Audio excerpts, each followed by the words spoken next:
Bonjour, vidéo T005C2, les objectifs en grand format. Quoi acheter? Alors, qu'est-ce qui caractérise un objectif de chambre par rapport à un objectif que vous avez déjà sur vos appareils photo ou vos téléphones et ainsi de suite? Les objectifs de chambre sont généralement sans bague de mise au point, parce que la mise au point se fait par déplacement du corps avant par rapport au corps arrière dans la chambre, donc on n'a pas besoin de système de bague de mise au point. Il y a des objectifs avec des bagues de mise au point, mais qui ceux-là sont destinés à des appareils photo rigides qui n'ont pas de soufflet. Les objectifs de chambre ont très souvent un obturateur intégré dedans, qui se situe placé très proche du diaphragme. C'est un obturateur central. Le type d'obturateur, c'est central, à la différence de l'obturateur focal, qui est placé près de l'image, ou sur certains appareils photo numériques, on a un obturateur électronique, où là c'est juste une commande électrique que l'on envoie, une information électrique que l'on envoie au capteur pour lui dire tu te décharges, tu te recharges et tu transmets. Voilà. Et donc, voilà. Donc il y a trois types d'obturateurs: central, focal, électronique. Centre électronique au niveau du capteur, parce que votre obturateur focal ou votre obturateur central peut être commandé par une horlogerie à mécanisme ou par un électroaimant et de façon électronique. Voilà. Et l'obturateur électronique, c'est au niveau du capteur. Bon. Et donc, du coup, on va avoir un objectif, là, par exemple, hop, voilà, je démonte ça. Voilà, donc vous allez avoir l'objectif qui contient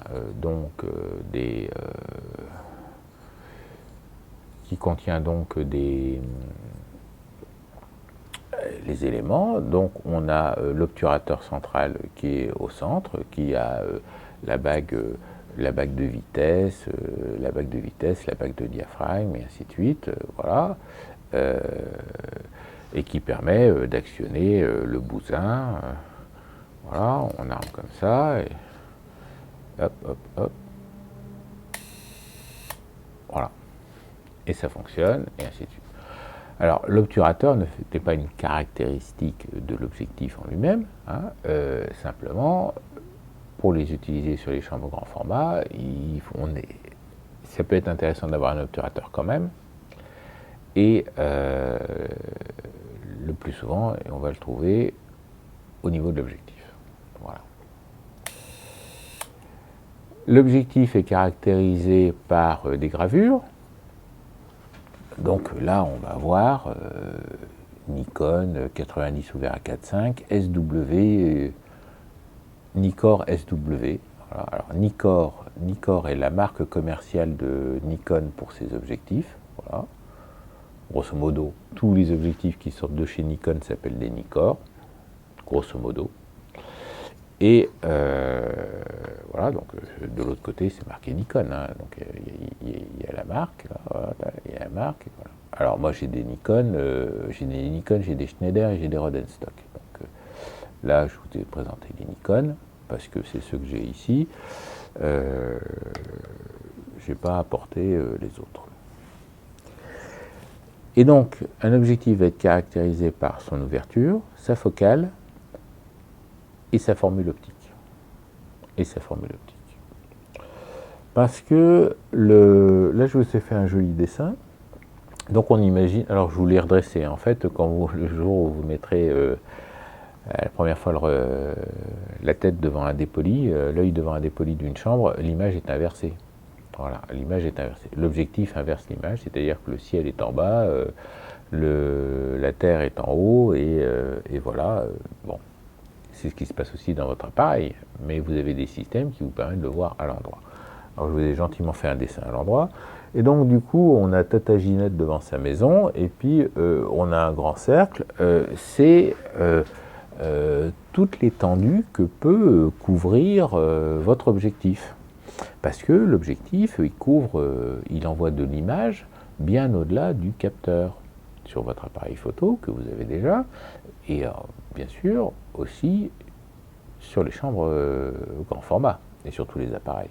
Si vous mettiez un objectif qui a un angle de couverture inférieur à ce que peut intercepter votre capteur ou votre film, eh bien vous auriez une image ronde avec du noir tout autour. Voilà. Donc on avait ça très couramment dans les années 70 avec les fisheyes circulaires, ou qui vous donnaient une image circulaire de 23 mm de diamètre dans un 24-36, et puis c'était noir tout autour. Bon. Et donc la première caractéristique, enfin pas la première, puisque la première c'est la focale, l'ouverture. La troisième caractéristique importante dans le choix d'un objectif, ça va être son angle de couverture. Et son angle de couverture va peu ou prou définir aussi sa formule optique. C'est la formule optique qui permet un certain angle de couverture, et on ne peut pas avoir tous les angles de couverture avec toutes les formules optiques. Donc les formules optiques, et bien sûr cette focale qui va avoir un angle de couverture supérieur à la dimension du format. Quand vous allez découper dans cette grande image ronde votre format, eh bien vous allez avoir un angle de champ. Voilà, un angle de champ.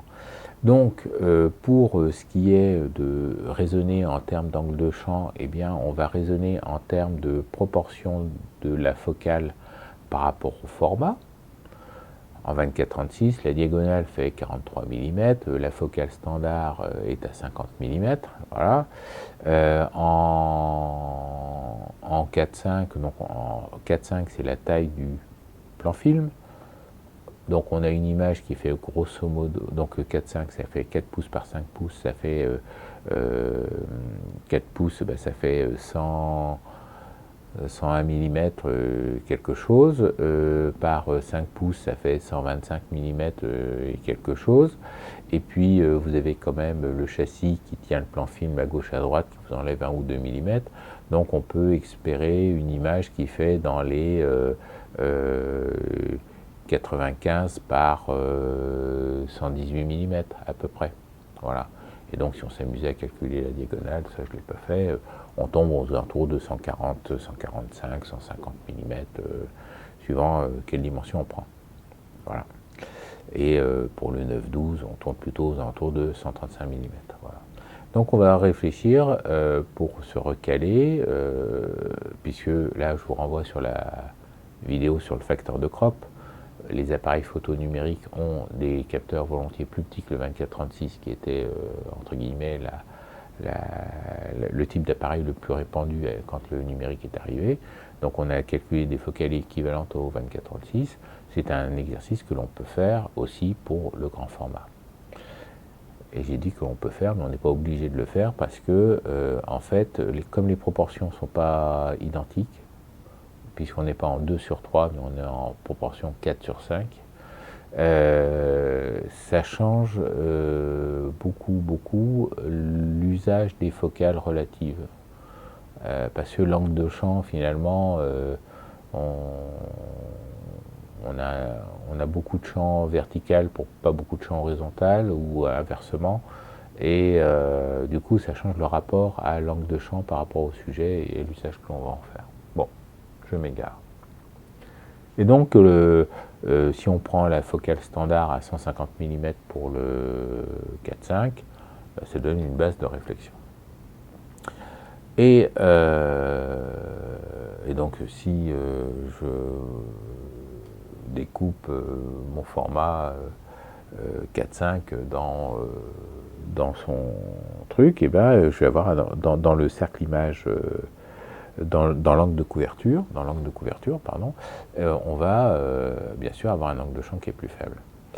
Donc d'un côté, vous dites, tiens, il part en sucette le gars, parce que il est en train de nous mélanger des angles. Donc des angles, c'est des degrés, hein, c'est des choses comme ça, et puis des formats qui sont des millimètres. Oui, vous avez raison. Et donc, il y a une donnée que l'on va trouver dans les documentations techniques. L'angle de couverture, je ne voudrais pas dire de bêtises, mais sur les bons objectifs, c'est gravé dessus. C'est gravé dessus, voilà. Donc là, c'est un... Hop. Voilà, fait une mise au point coco. Alors, je me rapproche. On va voir ça, vous voyez, c'est marqué 47 XL et puis c'est marqué 120 degrés. Ça, c'est l'angle de couverture. C'est l'angle de couverture. C'est-à-dire que l'objectif, il est capable de projeter une image suivant un angle de 120 degrés. C'est ça ce que ça veut dire. Et si vous découpez à 24-36 dedans, vous avez un 47 mm de focale, ça vous donne un angle de champ de 45 degrés. Voilà, de 45 degrés environ. Ça vous donne une focale normale. Voilà, c'est si vous projetez votre cercle de si vous projetez votre angle de couverture, votre image complète sur un format complet, eh bien la diagonale du cercle que vous allez obtenir va faire 120 degrés. C'est ça l'angle de couverture. Et donc on a pris, et donc on vous donne une deuxième information dans les documentations techniques, qui est le cercle image net, dont l'abréviation est CI, cercle image net. C'est le diamètre de l'image circulaire que l'on obtient quand on fait la mise au point à l'infini. À l'infini. Sauf pour les objectifs macro, qui eux sont donnés pour le grandissement auquel l'objectif est calculé. Donc il faut faire un peu attention, parce que dans les catalogues, notamment, je ne vais pas dire de bêtises, mais dans le catalogue Nikon, les objectifs macro, c'est donné à 1 sur 1 pour les objectifs macro, et puis c'est donné à l'infini pour les autres. Voilà. Cette donnée va nous permettre d'évaluer l'amplitude des mouvements que l'on va pouvoir avoir en décentrement sur des objets à l'infini. Il va de soi que plus on va se rapprocher de l'objet, plus il va y avoir du tirage, plus on va tourner la bague de mise au point pour éloigner l'objectif, donc plus on va augmenter la distance de l'objectif au détecteur, et plus la lumière qui se projette suivant un cône va décrire un cercle de plus en plus grand. D'accord ? C'est pour ça qu'au grandissement 1 sur 1, où on a fait un déplacement qui est égal à la focale, le cercle image net est 2 fois plus grand que le cercle image net à l'infini. Voilà. Donc c'est pour ça, une fois de plus, on mélange des millimètres et des degrés d'angle. Nous, ce qui nous intéresse, ce sont les degrés d'angle et pas les millimètres. Le seul moment où les millimètres nous intéressent, c'est quand on va faire du décentrement, où on va vouloir déplacer le cadre dans le cercle de l'image pour aller prendre la portion de l'image qui nous intéresse et obtenir le redressement des fuyantes. Le redressement des... pour garder le bâtiment bien parallèle et avoir le sommet du bâtiment. On va avoir peu ou prou, toutes marques confondues, les mêmes solutions techniques, les mêmes formules optiques qui sont simplement développées par des calculateurs différents, mais grosso modo tout tourne autour de 3, 4, 5, attendez, je ne dis pas de bêtises, 1, 2, 3, 4. 4 formules optiques de base. Voilà. Grosso modo, c'est tout pareil. 5 avec les, j'allais dire il n'y a pas de téléobjectif, c'est faux, il y a des téléobjectifs. Il y a des téléobjectifs. Bon. Et donc, c'est en fonction de l'évolution du catalogue de verre chez les fabricants, donc en fonction de l'histoire. Les objectifs ont commencé à apparaître, et puis après, on a eu de plus en plus de verres qui ont permis de faire tel ou tel type de correction et permettent d'augmenter une des caractéristiques de l'objectif. La plus grosse caractéristique qu'ils ont essayé d'augmenter, c'est justement cet angle de couverture. C'est cet angle de couverture, parce que plus vous avez un objectif qui a un grand angle de couverture, plus vous pouvez faire des choses avec, notamment du point de vue de la bascule et du décentrement. Voilà. L'objectif le plus simple, j'en parle même pas, c'était les ménisques et tout ça, c'était une lentille simple, ça date de 1850 et autour, 1870, ça n'a pas beaucoup perduré, et on est rapidement aux alentours de 1880 ou quelque chose comme ça, où il y a quelqu'un qui s'appelle Monsieur Gauss, qui a inventé l'objectif de Gauss. Voilà. Alors, entre les deux, il y a eu ce qu'on appelle le triplet de Taylor. Alors, le triplet de Taylor, il est intéressant parce que il permet une bonne correction du chromatisme. Et le triplet de Taylor a été revisité, recalculé, refait par des entreprises comme Zeiss, comme Schneider, comme Kodak, et ils ont breveté leur version. Et donc, par exemple, chez Zeiss, l'évolution, c'est le Tessar. Alors, il y a des Tessars à 3 lentilles, il y a des Tessars à 4 lentilles. Voilà, donc c'est une évolution du triplet de Taylor, et le Tessar marchait relativement bien, et donc il était copié chez Schneider, ça s'appelle un Xenar, et chez Kodak, il y a les hectares. Alors tous les hectares ne sont pas des Tessars, mais tous les Tessars fabriqués par Kodak sont des hectares. Voilà. C'est pareil, Kodak, finalement, il joue avec pas toutes les lettres du Scrabble pour donner ses noms. Voilà. Des triplets, il y en a eu aussi chez... Je me demande s'il n'y en a pas eu aussi... Il y a dû y avoir aussi chez Nikon et chez Fuji, des triplets. Enfin, des objectifs issus de l'évolution de la formule optique du triplet de Taylor ou du Tessar. Alors, cet objectif est intéressant parce qu'il est d'une qualité relativement bonne.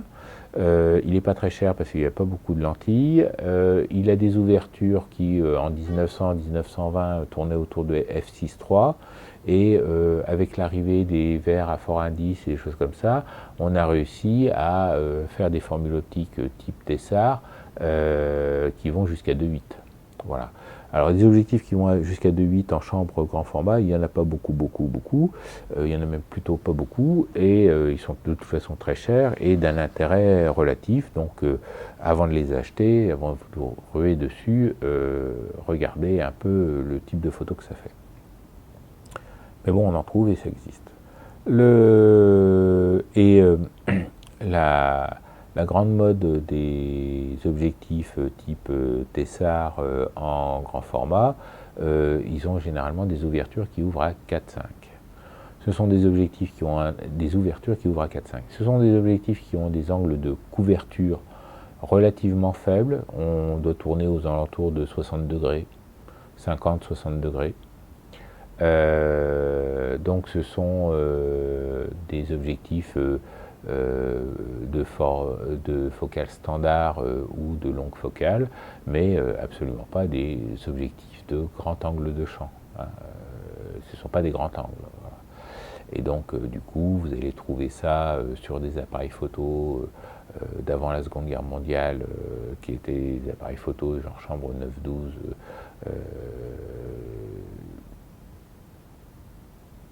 Et puis, je vous dis, en F sur D égale 4,5, ce sont des objectifs qui ont perduré jusque dans les années 80-90. Schneider vendait encore des Xenar, des 150 mm Xenar pour chambre dans les années 80. Voilà. C'était l'objectif pas cher d'entrée de gamme qui coûtait pas très cher. Voilà. Après l'invention du triplet de Taylor, donc il y a M. Gauss qui a eu l'idée de coller, de faire un triplet à base de 2 lentilles collées et d'une troisième lentille. Alors l'objectif de Gauss en lui-même n'offre pas un grand intérêt. Il permettait de corriger pas mal d'aberrations, il permettait de corriger le chromatisme, et surtout en ayant une lentille collée, il enlevait des problèmes de réflexion interne. Mais il avait un angle de couverture relativement faible, dans les 40 degrés. Par contre, on s'est aperçu qu'on pouvait en mettre 2 QAQ et on obtenait ce qu'on appelle un double Gauss. Et ce double Gauss, lui, tout d'un coup, devenait très intéressant. Parce que, comme ce sont deux formules quasi identiques, hein, l'objectif de Gauss qu'on met devant et l'objectif de Gauss qu'on met derrière le diaphragme peuvent être identiques ou peuvent être légèrement dissymétriques. Mais c'est un gros avantage, c'est que comme ce sont deux objectifs utilisant les mêmes successions diodes positifs, convergents, divergents et ainsi de suite, et les mêmes verres, ça permet à la fois de corriger le chromatisme plutôt bien et de corriger l'astigmatisme de façon très bien. Parce que les aberrations faites par le premier objectif sont corrigées par l'autre parce qu'ils sont quasiment identiques. Et donc c'est le principe de symétrisation dans le calcul optique qui permet de défaire ce qu'a fait une première optique, les aberrations. Et donc ça marche très très bien. À tel point, c'est que beaucoup d'objectifs de focale fixe sont basés sur la formule double Gauss, comme donc il y a le CIMAR, le CIRONAR. Alors CIMAR c'est chez Schneider, CIRONAR c'est chez Rodenstock, Planar c'est chez Zeiss, voilà. Et puis donc l'objectif que je vais vous montrer par exemple, alors est-ce qu'il est gravé, voilà, voilà. Donc on lit Nikkor W, donc c'est un Nikon. On peut voir qu'il est gravé Sinar, j'en parle plus loin, Nikkor W, 150, f5.6, puis après il y a le numéro. Donc chez Nikon, il ne marque pas les angles de couverture, mais Nikkor W c'est Nikkor Wide, et en fait c'est un double Gauss. C'est un double Gauss. Et donc le double Gauss permet des angles de couverture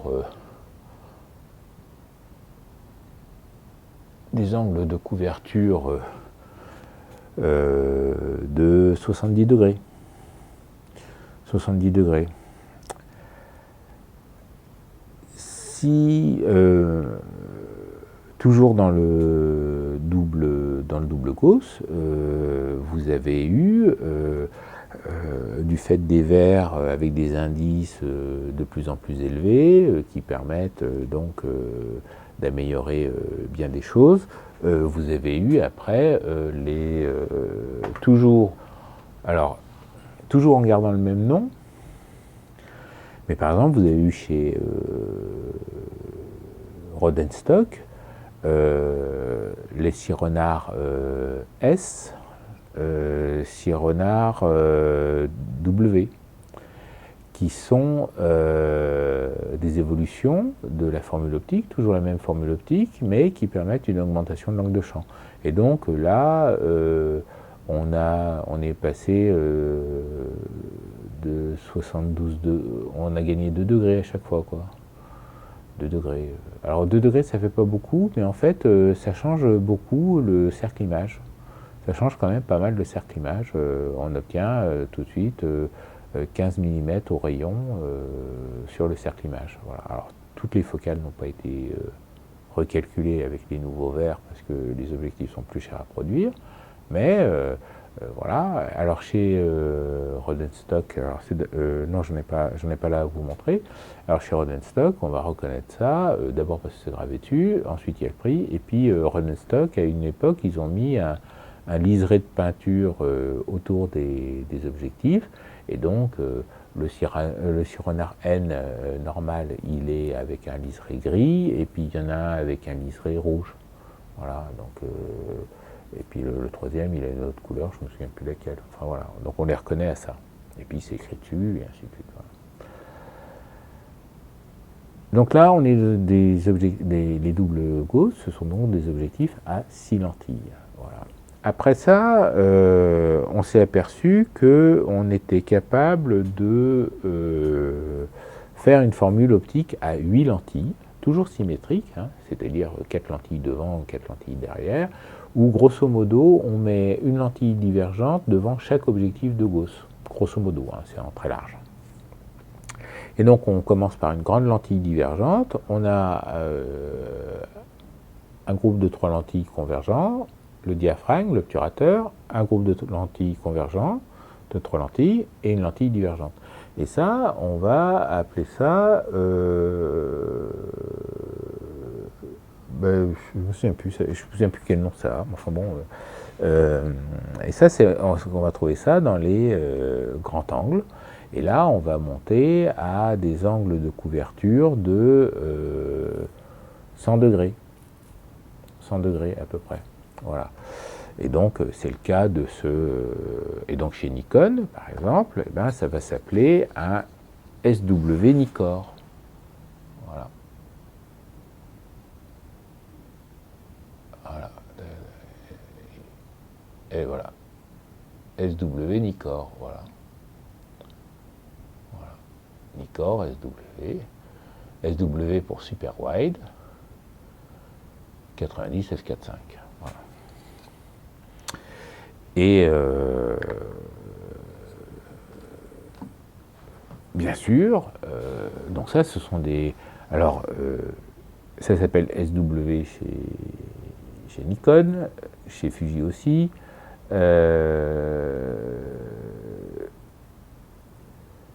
Chez Schneider, ça va s'appeler un super angulon. Chez Rodenstock, ça va s'appeler un grand dagon. Voilà. Chez Schneider, il y a eu une formule optique avant, qui est une évolution du double Gauss, qui s'appelle l'angulon. Alors, c'est pas exactement une évolution du double Gauss, c'est une évolution de l'objectif monocentrique, qui est une invention très ancienne, c'est-à-dire 1900 et des choses comme ça, l'objectif monocentrique, où l'idée était de réussir à faire un objectif avec des rayons de courbure quasiment tous concentriques. Donc c'est une jolie solution élégante de calcul et dans la vraie vie c'est une boule de pu à fabriquer parce que on se retrouve avec 3 lentilles collées en même temps. Et les triplets collés, c'est pas évident à fabriquer parce que du coup, 2 lentilles, on réussit à les coller ensemble, il n'y a pas de souci. Il n'y a pas trop de soucis. Mais quand vous commencez à coller 3 lentilles ensemble, là, c'est pas sympa du tout à faire parce que vous avez des problèmes de centrage relatif des lentilles ensemble. Et comme les collages à l'époque se faisaient au baume du Canada et à chaud, vous avez des problèmes de dilatation et ainsi de suite. Aujourd'hui, on utilise des colles ultraviolettes, donc des colles qui polymérisent aux ultraviolets, qui amènent des problèmes de tension de surface et ainsi de suite. Voilà. Et donc du coup, coller des lentilles, c'est sympa parce que ça enlève des réflexions R vert. Mais ça pose beaucoup de problèmes au niveau des tensions de surface des verres. Ça peut se décoller, ça peut casser, et ainsi de suite. Bref, c'est une vraie merde. L'objectif angulon, il a une couverture de 80-90 degrés. Voilà. Plutôt 80 degrés. Donc du coup, vous voyez, pendant longtemps... Alors les angulons, ça ouvre à 6-8. Voilà. Les angulons, donc, c'est des objectifs qui ont bien vieilli, qui ont leur charme, qui ont leur charme du point de vue rendu pictorial, mais en 2020, quand on fait du grand format, est-ce que l'on cherche forcément à avoir une qualité d'image, qu'est-ce qu'on cherche comme rendu? Voilà. Et je ne crois pas que beaucoup de gens vont chercher le rendu des photos de Adjet, par exemple. Voilà. Alors c'est Eugène Adjet, je crois. Un gars qui faisait des photos à Paris, j'ai acheté le bouquin, très bien, très jolies dans les années 1900, voilà quoi. Donc c'est intéressant d'aller refaire les photos au même endroit pour voir l'évolution, mais voilà, est-ce que vous allez sortir une plaque de verre et faire du collodion? Voilà, il y a des gens qui le font, je respecte, mais voilà. Donc l'angulon, ça a quand même bien vieilli. C'est dommage parce que c'est des objectifs très compacts. Je n'en ai pas. Je n'en ai pas parce que quand j'ai acheté mes objectifs pour le 4.5, je cherchais une netteté maximum, une qualité maximum, et donc j'ai passé outre les angulons parce que je voulais aussi un angle de couverture qui va bien. Parce que l'angle de couverture, ça va vous permettre de faire des décentrements et des bascules facilement. Donc ces objectifs-là sont assez faciles à reconnaître parce que ce sont des vrais diabolos, quoi. C'est-à-dire que vous avez un diamètre avant important et un diamètre arrière assez conséquent. Donc on a un objectif qui est quasi symétrique, les lentilles avant sont quasiment les mêmes que les lentilles arrière, toujours par ce principe de ça permet de corriger des aberrations, et voilà quoi. Et donc on est content avec ça. Donc du coup il faut faire attention parce que là je parle de la formule optique. Mais par exemple, cette formule optique-là, vous allez trouver jusqu'à des focales de 200 mm. Voilà. 200 mm, l'objectif, il arrive à ça derrière, et le groupe arrière, il fait quasiment 10 cm de diamètre. Voilà. Donc ça ne rentre pas forcément dans n'importe quelle chambre. Donc c'est pour ça qu'avant d'acheter un objectif, en fonction de la chambre que vous avez, notamment si vous avez des chambres avec des petites planchettes. Alors c'est un peu le cas de la Graflex, parce que la Graflex, le diamètre du passage doit être à 76-78 mm. Voilà. Mais j'ai des objectifs qui ne rentrent pas dans la Graflex. J'ai le 120 mm dans cette formule optique-là. En Nikon, de mémoire, il ne rentre pas dans la Graflex. Voilà. On a une autre formule optique que je vous ai déjà montré, c'est ce qu'on appelle le dialite. Alors le dialite, c'est essentiellement des objectifs 4 lentilles,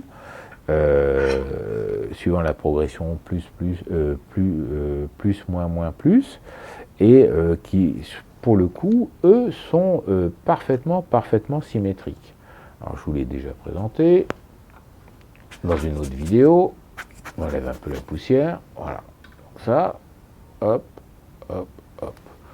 Donc voilà. Donc ça, c'est un objectif 4 lentilles.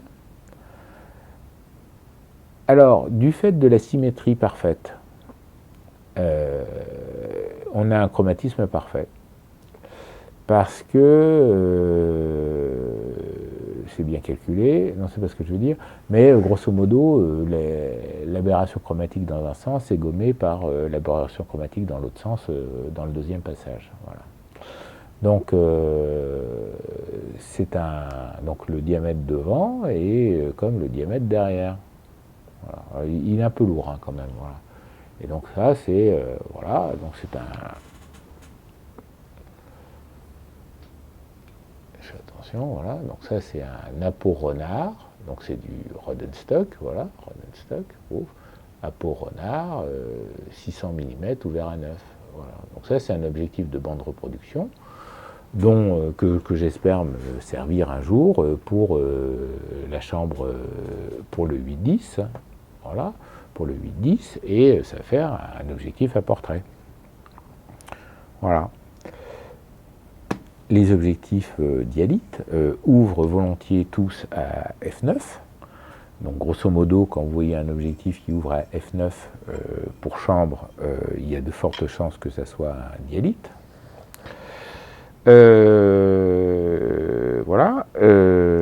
Et donc on va trouver ça chez Rodenstock, ça va s'appeler un Apo renard. Vous allez trouver ça chez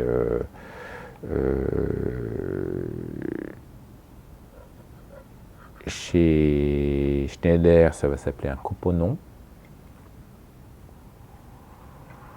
Couponon peut avoir, alors Couponon, il peut avoir 6 lentilles. Bon. Vous allez trouver ça chez Nikon, ça va s'appeler un Apo Nikkor. Voilà. Bon. L'angle de couverture est très faible, c'est moins de 50 degrés, donc c'est 48 degrés, je crois, de mémoire.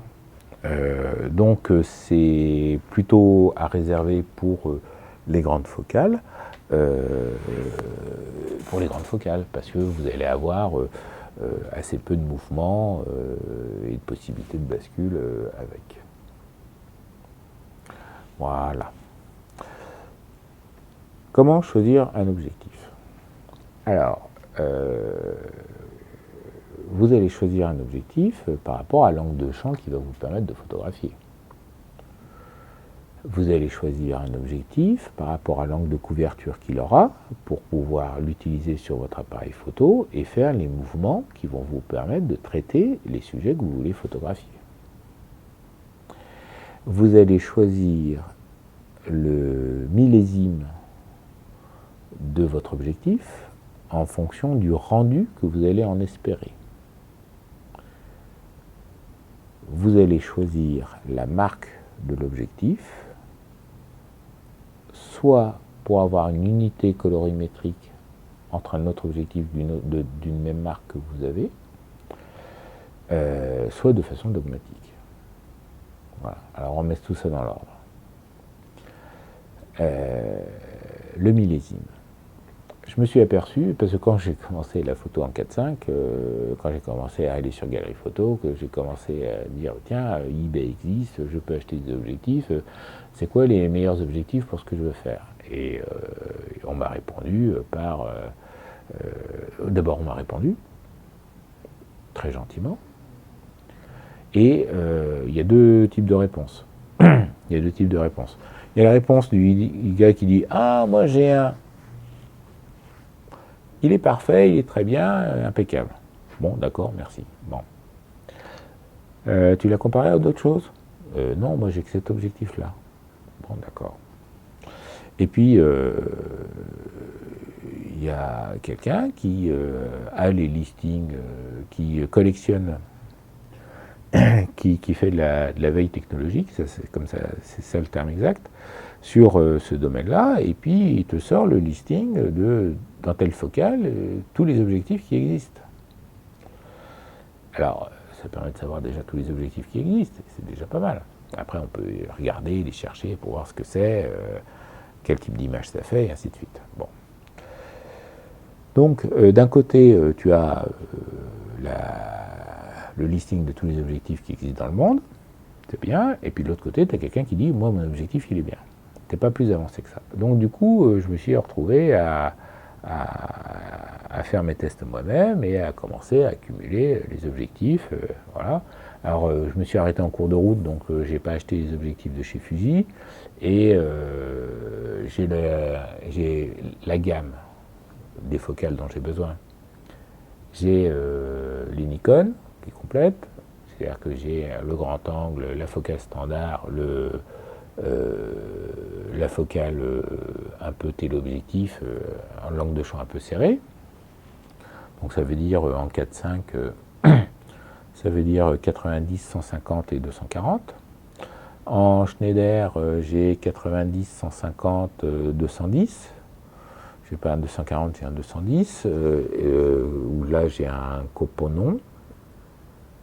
Un Coponon ou un Coponon S? Ah non, excusez-moi, c'est pas un Coponon. J'ai un G Claron. J'ai un G Claron. G Claron, voilà. Mais qui ouvre à f9 et donc il doit être un 4 lentilles.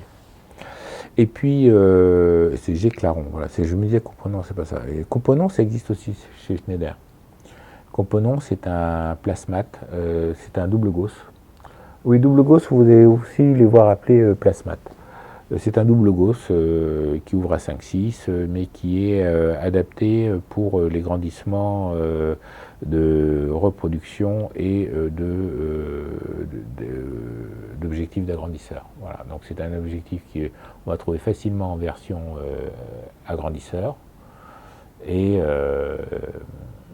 que l'on peut utiliser aussi pour faire de la reproduction dans les mêmes domaines de grandissement. Et en fait, c'est une évolution du CIMAR. Voilà, c'est le CIMAR avec, on place le diaphragme à un endroit un peu différent pour mieux gérer la distorsion et le nom change. Je reviendrai sur ce petit hiatus après. Donc il y a à dire. Donc voilà. Donc en Schneider, j'ai 90, 90, 150 et puis un G Claron en 210. En Rodenstock, j'ai 90, 150 et puis je n'ai pas de 200, 240 adapté à la Graflex. Voilà. J'ai un 240 adapté à la Sinar qui est un Aporonard, donc sans obturateur. Donc là, l'Aporonard, je ne le ressors pas parce qu'il est lourd. L'Aporonard, il est sans obturateur, donc je l'utilise sur la Sinar avec l'obturateur Cobalt Sinar. Et en Rodenstock, j'ai un Aporonard de 24 cm, donc 240 mm, et je me suis dit que ça suffisait bien par rapport à tous les autres que j'avais et que c'était pas urgent d'acheter un double Gauss en 240 mm. Voilà, et donc j'ai fait l'impasse sur Fuji. Et donc, bien sûr, mes objectifs ne sont pas tous de la même, génération. Par exemple, mes 90 mm Schneider, c'est des super angulons ouverts à 8, mais qui datent des années 60-70. Plus proche de 60 que de 70. Alors j'en ai deux. J'en ai un. Alors je vous ai montré sur le Nikon qu'il était gravé Sinar. Voilà. Alors ça veut dire quoi ça au juste et quel est l'intérêt de ça? Des entreprises comme Rolleiflex, comme Sinar, comme Schneider, pas comme Schneider, comme Rolleiflex, comme Linhof, voilà, vendaient des objectifs qu'ils ne fabriquaient pas. Linhof ne fabrique pas d'objectifs. Rolleiflex, pendant très longtemps, n'en a pas fabriqué. Et achetait chez Schneider ou chez Zeiss ses objectifs. Sinar ne fabrique pas d'objectifs. Sinar achète des objectifs chez Schneider, chez Rodenstock, et choses comme ça. Et ils les vendent à leurs clients. Et ils les font passer par un service qualité qui teste les objectifs. Après, qu'est-ce qu'ils font des bons objectifs et des mauvais objectifs, ça on ne le sait pas. Tout laisse à croire qu'ils gardent les bons objectifs pour les vendre à leurs clients, et les mauvais objectifs, ceux qui ne leur plaisent pas, ceux qui donneront une mauvaise image de marque de quelque chose qu'ils auront vendu, ils le retournent au fabricant. Voilà. Rolleiflex le faisait de façon certaine. Linhof dit qu'il le fait. Sinar n'a jamais tellement communiqué. À ma connaissance, Sinar n'a jamais tellement communiqué là-dessus. Mais enfin bon, voilà. Donc, vous pouvez trouver des objectifs de toute marque, gravés, Linhof, gravé Technica, gravé Technica c'est Linhof, gravé Sinar. Voilà. Est-ce qu'ils sont mieux que d'autres? Pour en être sûr, il faudra en avoir deux identiques, les mettre côte-côte et puis regarder ce que ça donne. Voilà. Bon, il faut acheter deux objectifs identiques. Tout ça pour avoir une réponse, on s'en fout un peu, quoi. Bon, enfin bref. Moi, les hasards de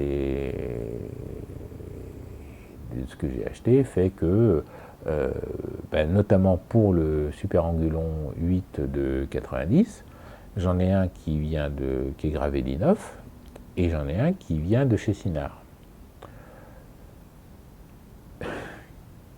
Ils sont tous les deux aussi bons, ils sont tous les deux aussi merdiques. Parce que ce sont des versions de 1960-70.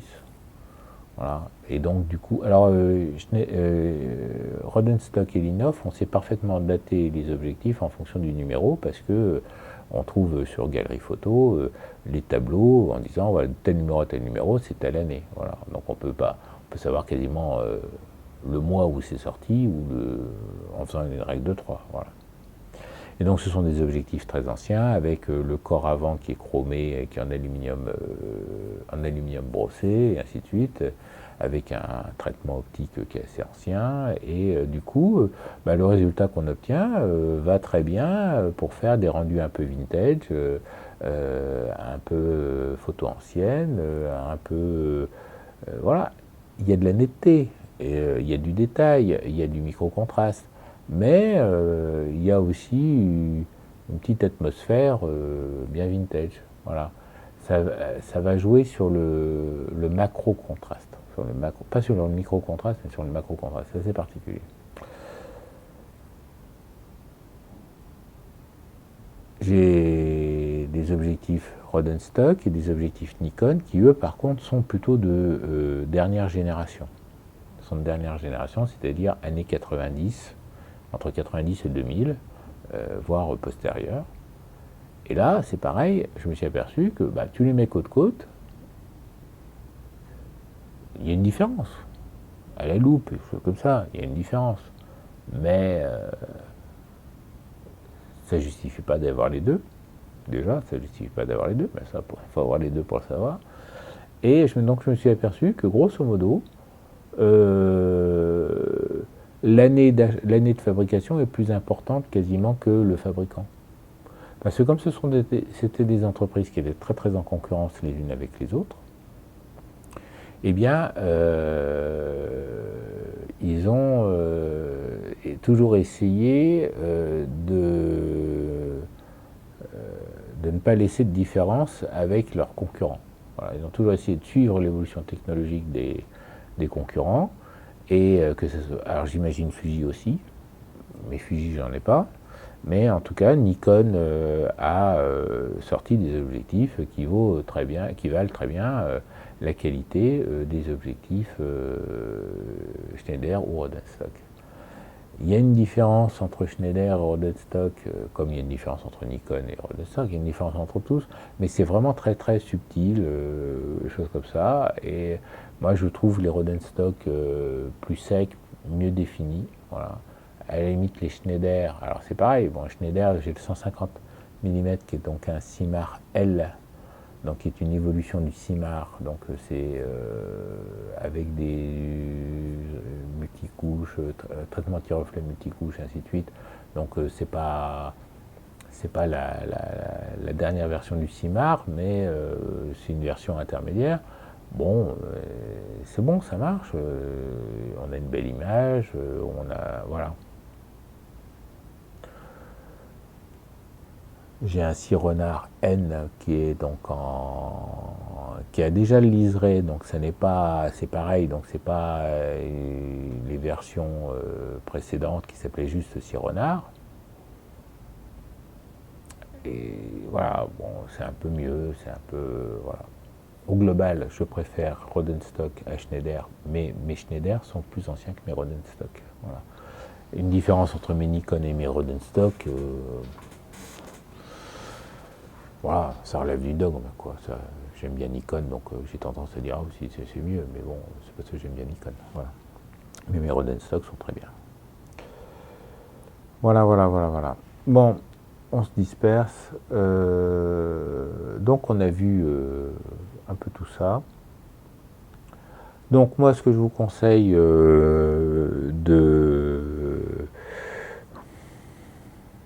regardez un peu les objectifs qu'il y a de disponibles et à quel prix ils sont. Voilà.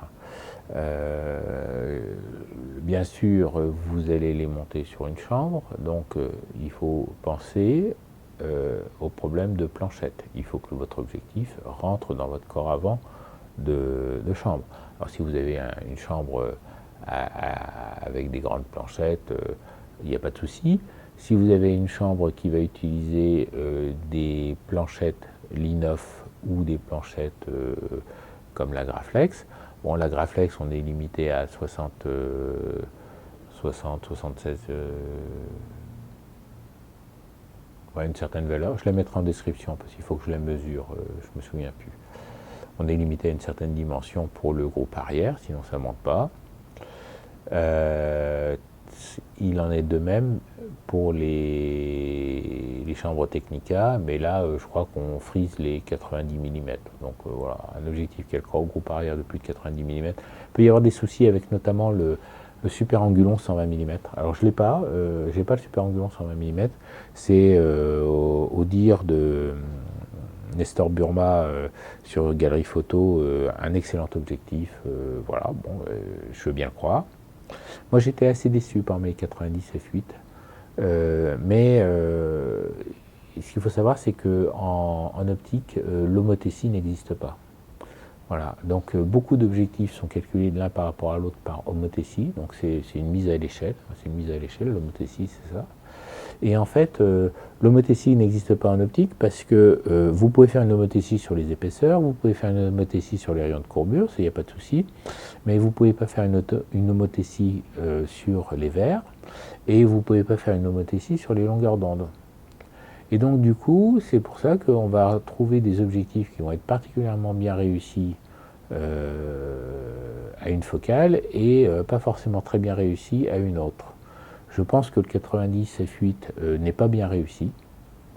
Le Super Angulon 90 f8 n'est pas bien réussi pour les versions que j'ai, pour ce que j'en ai lu aussi. Alors que Dixit Nestor Burma sur Galerie Photo, le 120-121 f8 Super Angulon est très bien. Voilà. Bon, j'ai pas de raison de le mettre en doute. Ce problème d'adaptation de la formule optique au verre, eh bien, par exemple, c'est un problème qui a été rencontré avec le Hasselblad SWC, où quand on a supprimé les verres à l'arsenic et qu'il a fallu recalculer le 38 mm Biogon, eh bien, au dire des spécialistes, les nouveaux verres ne permettaient pas d'obtenir la finesse d'image que l'on avait avec les versions précédentes. Voilà. Après, le choix des formules optiques en fonction des focales, parce que vous avez plusieurs façons de le faire. Donc il y a une formule optique dont je n'ai pas parlé, qui est la formule téléobjectif. Donc là, c'est un téléobjectif, donc on a un élément convergent devant, on a un élément divergent derrière. Bon, c'était longtemps, c'était la seule solution de monter des longues focales sur les appareils photo type Technica ou Graflex. Voilà, donc Nikon a fait des téléobjectifs, Rodenstock a fait des téléobjectifs, Schneider aussi, je crois, mais ceux qu'on croise le plus souvent, alors ceux qu'on va croiser le plus souvent, ça va être les Nikon et les Rodenstock. Les objectifs de Graflex, ça date des années 50-60, hein, donc c'est pas... Il y a des gens qui font des jolies photos avec, mais c'est pas terrible, quoi. Voilà, faut voir. Les formules téléobjectifs ont des angles de couverture très faibles. Voilà. C'est-à-dire que grosso modo, il y a assez peu de possibilités de mouvement, sauf à faire un gap en focale énorme. Je m'explique. C'est-à-dire que il y a un téléobjectif pour le 4.5 qui doit être chez Nikon à 270 mm ou quelque chose comme ça, mais vous n'avez pas de mouvement. Et le téléobjectif suivant, il va être à 500 mm. Alors à 500 mm, si, vous allez avoir un peu de mouvement, mais il va faire 500 mm de focale, il va nécessiter peut-être 35 ou 40 cm de tirage seulement au lieu de 500. Voilà, c'est ça que vous allez gagner. Voilà. Et puis après, vous allez avoir des focales beaucoup plus longues, qui elles sont plutôt adaptées pour le 8-10, qui pareil, ne vont pas vous donner beaucoup de mouvement à 8-10 pour la focale la plus courte. Et donc chez Nikon, on doit aller de 6, il y a un système de téléobjectif, donc vous avez l'obturateur, la lentille avant, et puis après vous changez le cône arrière pour mettre jusqu'à 3 lentilles différentes, qui vous permet de faire 3 focales différentes avec des focales qui vont de 600 à 1200 mm. Voilà. Alors, effectivement, un téléobjectif pour avoir une focale de 1200 mm pour du 8-10, c'est intéressant parce que du coup, vous vous retrouvez avec, je crois, 80 ou 90 cm de tirage seulement. Donc c'est encore une chambre manipulable pour, pour une focale de 1200 mm, 1,20 m. Et mais pareil, et finalement un angle de champ équivalent à 200 mm en 24-36. Donc voilà, la focale est immense, mais l'angle de champ n'est pas très étroit. Voilà, voilà. Bon, donc voilà. Donc, regardez ce que vous trouvez. Regardez partout. Moi, j'ai toujours eu des bons résultats en allant sur eBay en Allemagne. Voilà, donc faites une recherche ebay.de. Et puis, parce que les teutons sont du genre à vendre qu'aux Allemands. Donc, vous allez voir beaucoup plus de choses que vous ne verriez si vous faisiez ça à partir de ebay.fr ou de ebay.com. Et puis, à partir du moment où vous avez trouvé votre objectif, et ben vous essayez de contacter le gars en disant « Ah, je suis en France, t'acceptes quand même d'expédier là-bas ?» Voilà, donc il y a des magasins photos à Berlin, à Hambourg, à Munich, voilà. Et il n'y a pas de problème avec eux. Et voilà, j'ai toujours eu des objectifs très beaux, très propres et pas très chers chez eux. Voilà, il y a pour tout ce qui est japonais, objectif Fuji, objectif Nikon, ça va beaucoup être le Japon. Là, il y a la taxe et tout ça, c'est un peu plus délicat. Sinon, on en trouve en France aussi. Voilà. Voilà, voilà, voilà. Et intéressez-vous avant au numéro de série, aux gravures qu'il y a dessus, et ainsi de suite. Notamment, je pense à un truc, là, c'est pour les objectifs Nikon. Si vous achetez des objectifs Nikon, les objectifs Nikon, Nikon avait des obturateurs qui étaient marqués Nikon. Voilà. Alors, au dire de Nikon, ce sont des obturateurs que lui fabriquait Copal exprès pour lui, suivant ses spécifications. Je ne sais pas quel est le niveau de modification qu'a obtenu Nikon de chez Copal et ainsi de suite. Voilà. Nikon est une entreprise, comme beaucoup d'autres, qui a beaucoup travaillé avec Copal, parce que par exemple, il y a les appareils photo type Nikormat, l'obturateur qui était dedans, c'est pas Nikon qui le fabriquait, c'était Copal. Voilà. Et donc du coup, ils ont réussi à obtenir leurs obturateurs. Et donc, je dis ça, c'est important parce que notamment dans le cas des Nikon, on peut voir s'il y a eu un remontage ou pas. Voilà. Parce que ce sont des objectifs, les obturateurs centraux sont très très fragiles, sont fragiles, très très fragiles, c'est fragile.